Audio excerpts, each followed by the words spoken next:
ఇక బిల్కిస్ బానో కేసులో దోషులు ఏమయ్యారు, బిల్కిస్ బానో కేసులో దోషులు లొంగిపోయినట్లు ఎలాంటి సమాచారం అందలేదని దాహోద్ జిల్లా ఎస్పీ స్పష్టం చేశారు.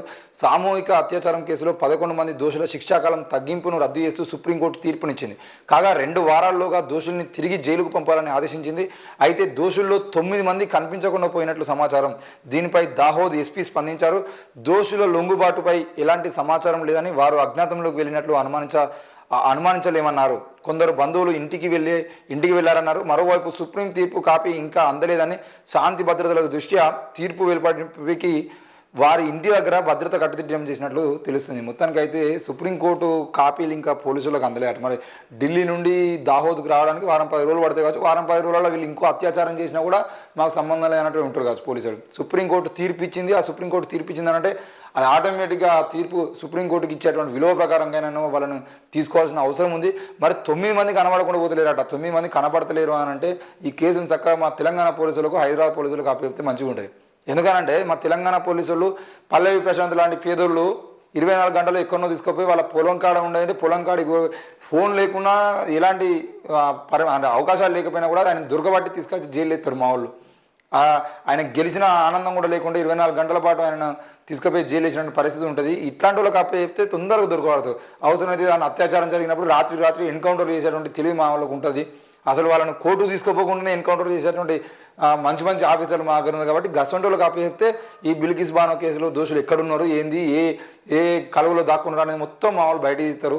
మరి మా వాళ్ళకన్నా అప్ప చెప్పారు. లేదంటే మీరు కూడా ఎందుకు ఈరోజు నరేంద్ర మోడీ సహాయం చూసుకున్నా, లేదంటే నరేంద్ర మోడీ అన్న ధైర్యం చూసుకున్నా బిల్కిస్ బానో కేసులో ఎందుకు మీరు బెయిల్ ఇస్తారు? ఈరోజు 11 మంది మీద కేసు నమోదైతే ఆ హత్య చేసి అత్యాచారాలు చేసినటువంటి వాళ్ళకి మీరు బెయిల్ ఇచ్చి ఈ దేశానికి మీరు ఇచ్చేటువంటి మెసేజ్ ఏంటిది?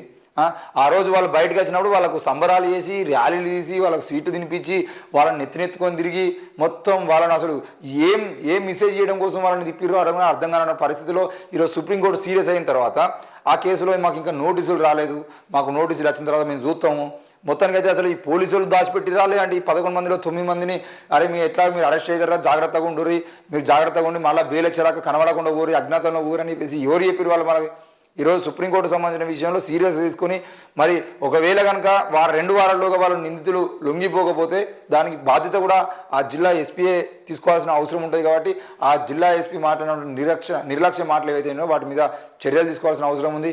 బిల్కిస్ బానో కేసులో ఒకే ఒకరు ఈరోజు పోరాటం చేసుకుంటూ ఆమె న్యాయం కోసం పోరాటం చేస్తూ ఉంటే ఇంత దారుణంగా మాకు తెలియదు ఆ దోషులు ఏమయ్యారో, ఎక్కడ వేరు మాకు తెలియదు, అజ్ఞాతంలో ఉన్నారంటున్నారు, అది కూడా నిజమా కాదు తెలియదు, మాకు సుప్రీంకోర్టు ఆర్డర్స్ రాలేదని చెప్పేసి మాట్లాడేది సిగ్గుచేటు.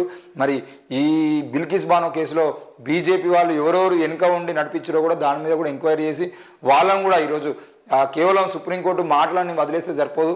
మరి అత్యాచారం కేసులో, హత్య కేసులో బెయిల్ ఇచ్చి వాళ్ళకు సంబరాలు జరిపినటువంటి విషయంలో ఎవరెవరైతే ఉన్నారో వాళ్ళందరినీ కూడా విచారణలో తీసుకొని వాళ్ళందరి మీద కూడా శిక్ష విధించాల్సిన అవసరం అయితే కోర్టు మీద ఉంది.